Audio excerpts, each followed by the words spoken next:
3 lições de Karl Barth para a igreja moderna. Olá, eu sou Victor Fontana, esse aqui é o meu canal, ele pode ser um pouco seu também, para isso basta que você se inscreva, ative as notificações, deixe o seu like, nós temos vídeos todos os dias de Bíblia, de teologia, hoje não é exceção. E quando você faz essas coisas, ativa a notificação, etc., você percebe que o canal tá na ativa. Tem gente que ainda fala pra mim, poxa, Vitor, eu não sabia que você tava botando vídeo no canal. Cara, eu boto vídeo todo dia. Mas você não apertou o sino, você não deixou o like, o YouTube acha que você não gosta dos meus vídeos. Assista os vídeos e assim você faz parte dessa comunidade, com inscrição, like, ativação da sineta. E hoje, o tema é Karl Barth. 3 lições que a gente pode ter do Barth sobre a igreja moderna e como ser uma boa igreja na modernidade.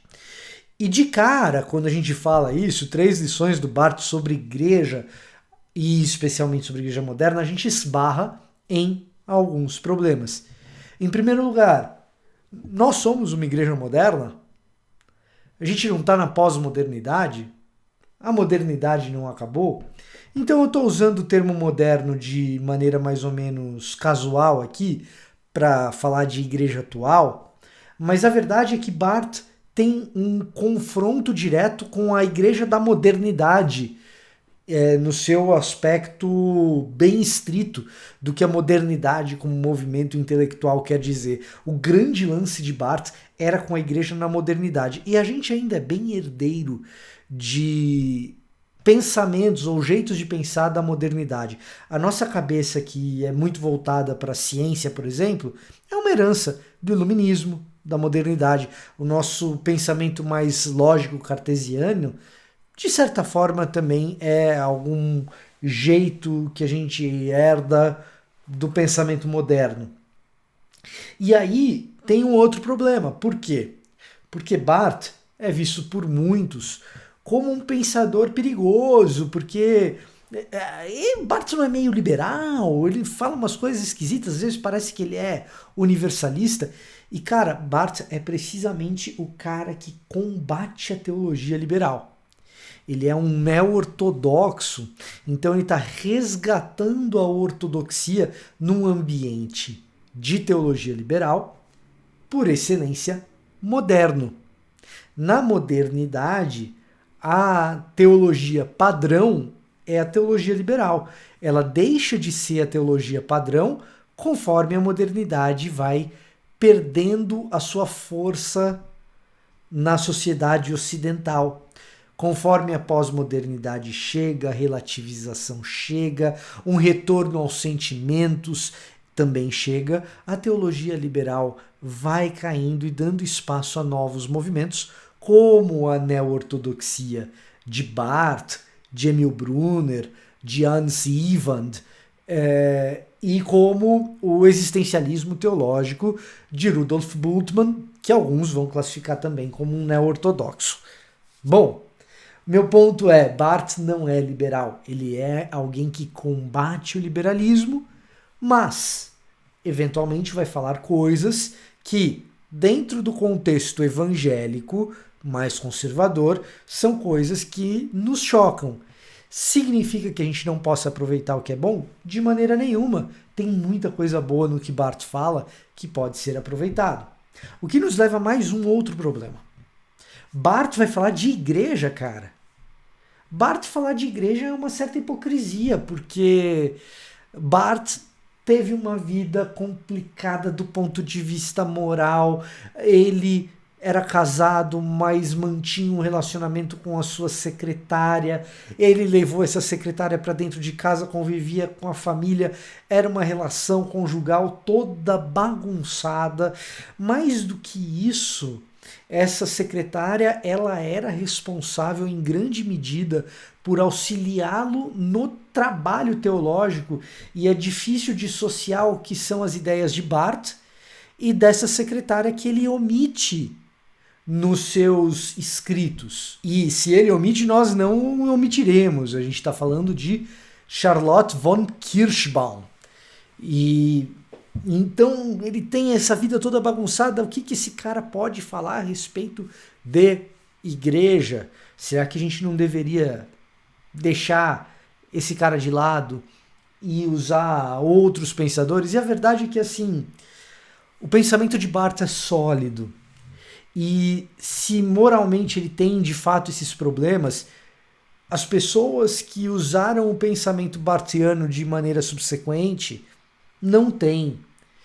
E então o nosso exercício é de olhar para a tarefa teológica e de pensamento do Barth e tentar reter aquilo que pode ser de muito útil para a igreja.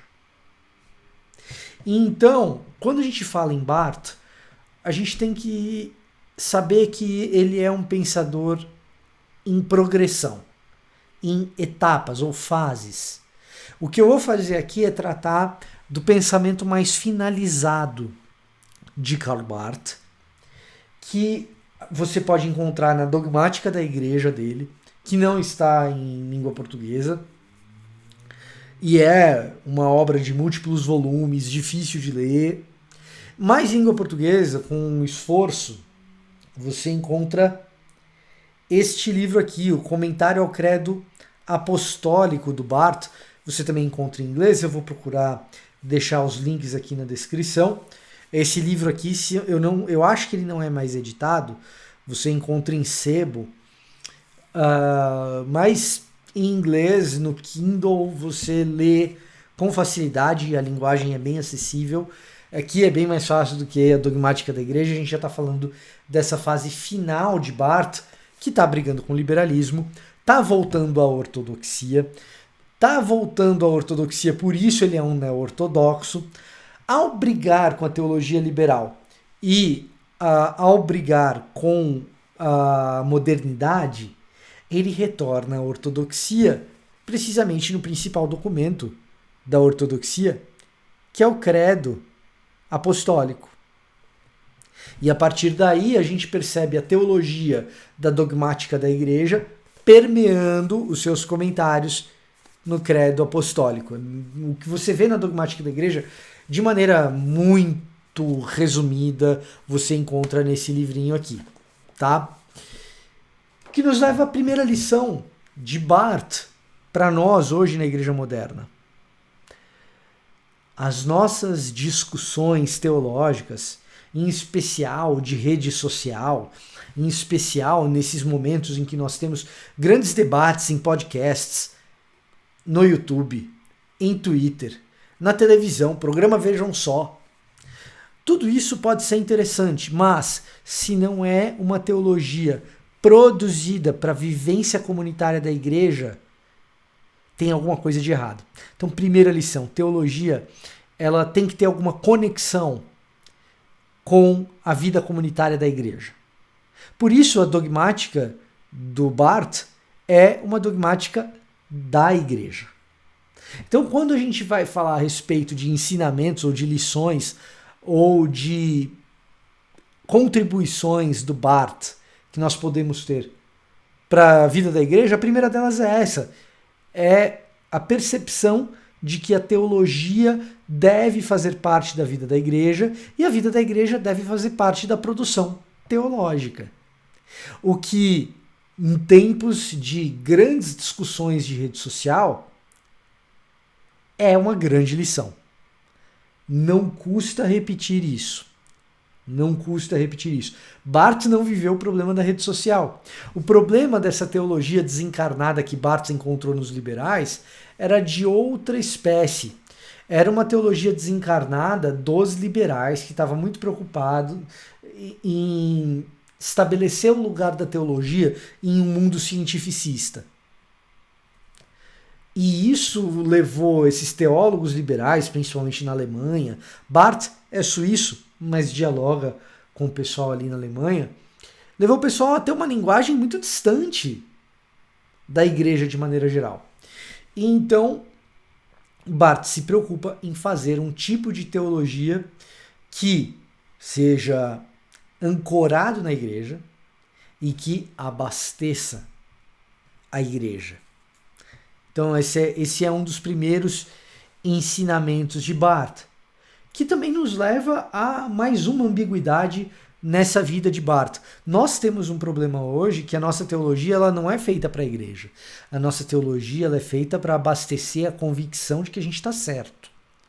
Quase que numa idolatria de ter razão, de ser dono da razão. O que é importante? O importante é ganhar o debate. Mais do que é importante abençoar uma pessoa, fazer a vida de alguém melhor. Não. O importante é ganhar o debate. O importante é se posicionar dentro da polêmica. E dentro da polêmica, sinalizar para as pessoas em que lado que eu tô. E ao sinalizar para as pessoas em que lado que eu tô, ser capaz de demonstrar que o meu lado é superior. E aí eu debato até eu mostrar que eu sou bom e que eu tenho razão. É assim que a gente faz teologia no contexto atual. Seja o reforminion, na fase da jaula, o calvinista que está brigando com a família inteira pentecostal, seja o arminion, que acha que qualquer coisa que venha de Calvino é satânica, e aí ele vai achar o Barth satânico. Por quê? Porque Barth era calvinista.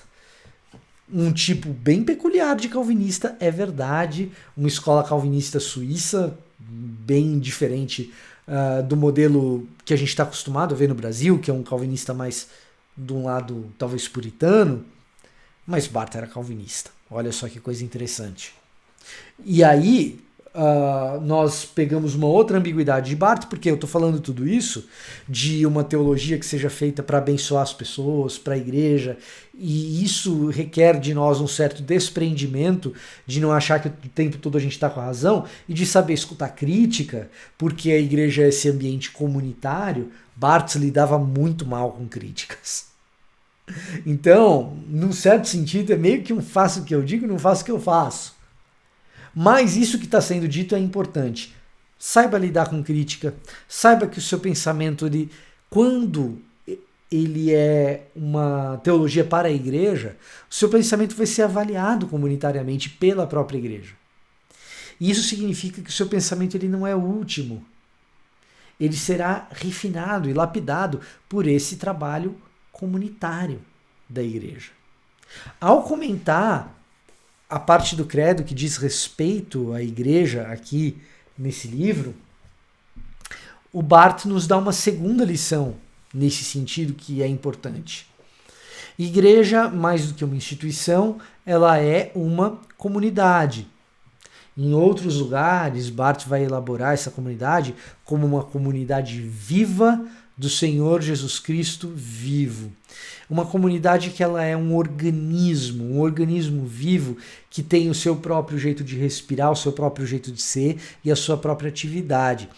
E ao produzir teologia, ela se engaja nessa vivência. E então, nesse viver comunitário de igreja, exatamente dessa forma que a gente acaba recebendo um determinado tipo de teologia que não é individualista, mas uma produção, de certa forma, coletiva. E aí duas coisas são importantes. O Ben Myers é um outro comentarista do Credo Apostólico. Ele tem um livro, The Apostles' Creed, que também é um comentário que ele faz ao Credo Apostólico. Esse é um teólogo contemporâneo, ainda vivo, importante até. Ele ressalta o fato do credo ser sempre algo que a gente se submete à elaboração de fé, à articulação em palavras de fé de um grupo de pessoas, que não somos nós. E, portanto, é um trabalho coletivo. Assim como o texto bíblico, ele é destinado a comunidades, e são comunidades que são as primeiras recipientes desse texto bíblico, a submissão à fé cristã, ela é a submissão a um conjunto de elaborações e articulações teológicas que são produzidas por grupos de pessoas, e não individualmente. Então, você se dizer cristão e você declarar uma fé confessional a partir de um credo significa dizer o seguinte: olha, nesse momento aqui, humildemente, eu estou renunciando à minha autonomia intelectual para fazer parte de uma comunidade que pensa junto, e com a minha autonomia intelectual eu vou contribuir para essa comunidade, que por sua vez vai lapidar aquilo que eu penso na minha autonomia cognitiva e intelectual. A fé cristã não é uma aventura solo, ela é comunitária. A igreja moderna ela é extremamente individualista. É o que você vai fazer para você conseguir a sua bênção, a música que você quer ouvir, o jeito que você quer ser, o que Deus tem preparado para você, quando na verdade a gente precisa retornar a uma fé comunitária. Porque igreja é uma assembleia, é uma comunhão. Eu creio na igreja, ou na Santa Igreja Universal, católica, no Credo dos Apóstolos, nesse sentido, católico nesse sentido de universal. Creio na Santa Igreja Universal e na comunhão dos santos. Então é algo comunitário. Eclesia é uma assembleia. Eu creio na eclesia, eu creio nessa assembleia. Tem vídeo sobre isso aqui no canal, igreja no grego, procura lá que você encontra. E pertencer a essa comunidade é pertencer a essa igreja.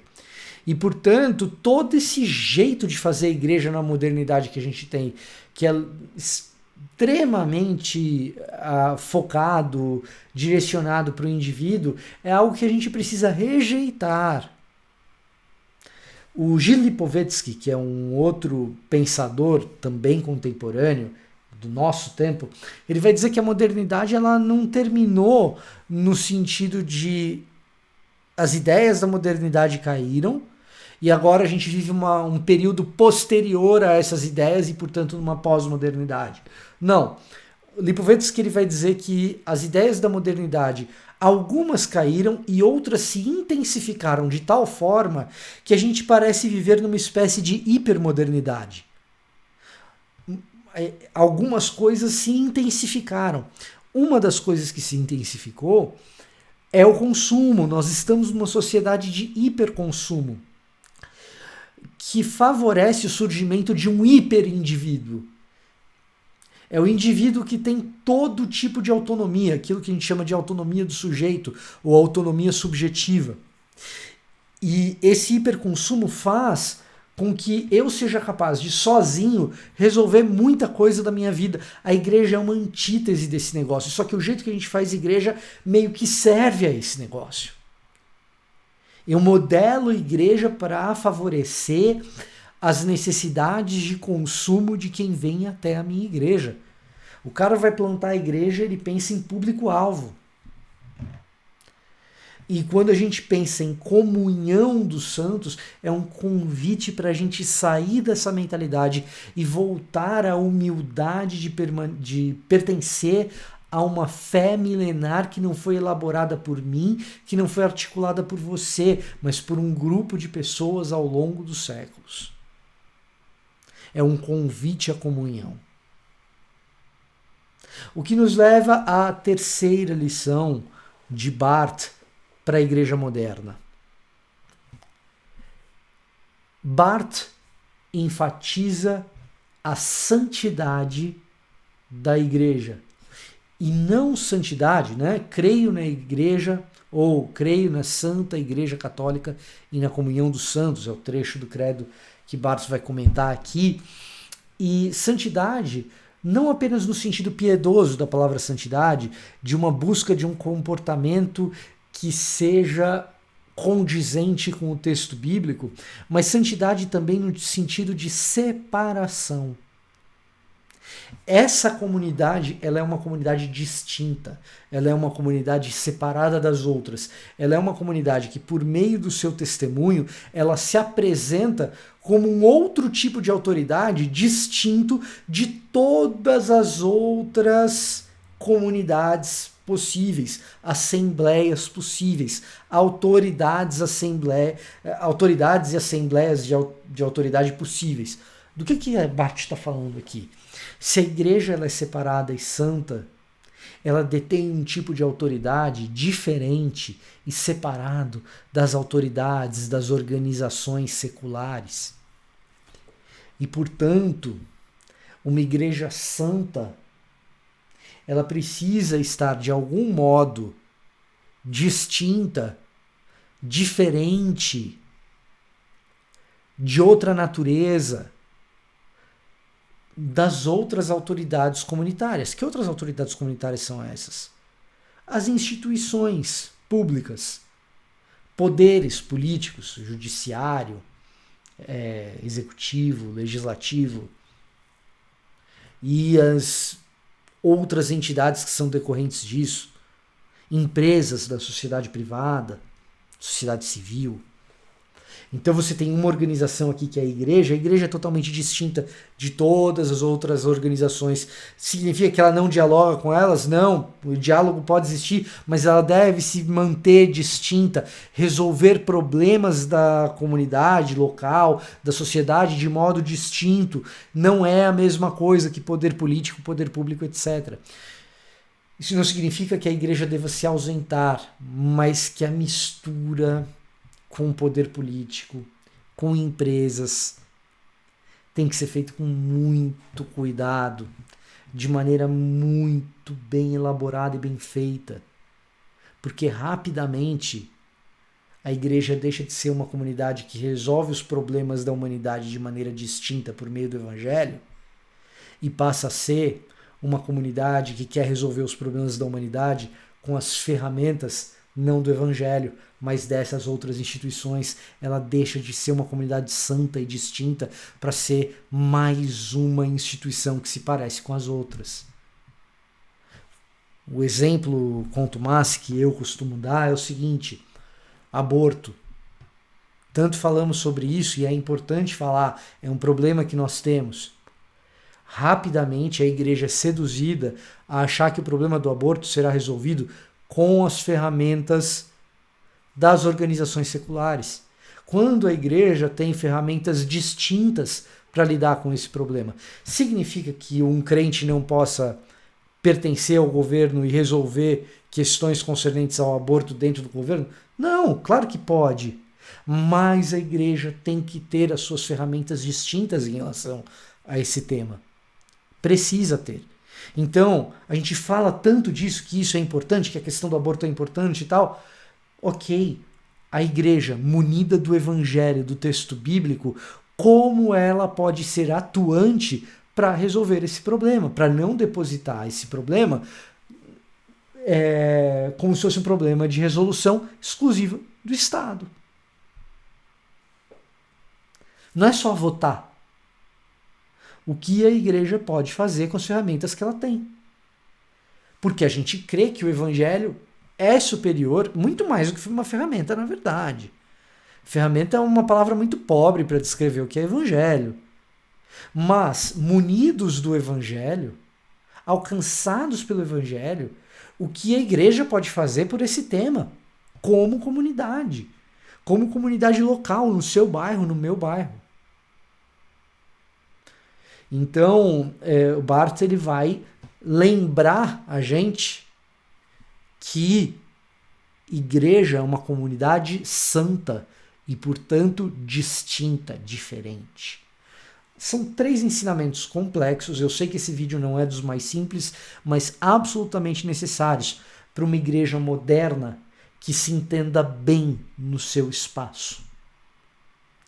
Eu queria terminar esse vídeo, concluir esse vídeo dizendo que eu vou procurar colocar os links na descrição dos livros do Barth que possam ajudar nesse sentido, mas também te fazer um convite a pegar um vídeo como esse, que é um vídeo mais complicado, e tentar entendê-lo para valer, buscar capacitação para isso.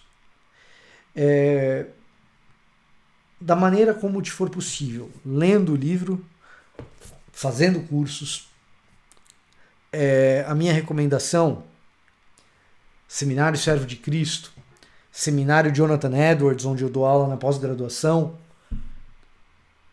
Conheça essas instituições de ensino para que você possa ser uma pessoa que é capaz de dialogar com esses elementos da teologia e abençoar a igreja. Se você gostou desse vídeo, deixa o seu like. Esse era o meu recado para hoje. Eu vou ficando por aqui e até a próxima.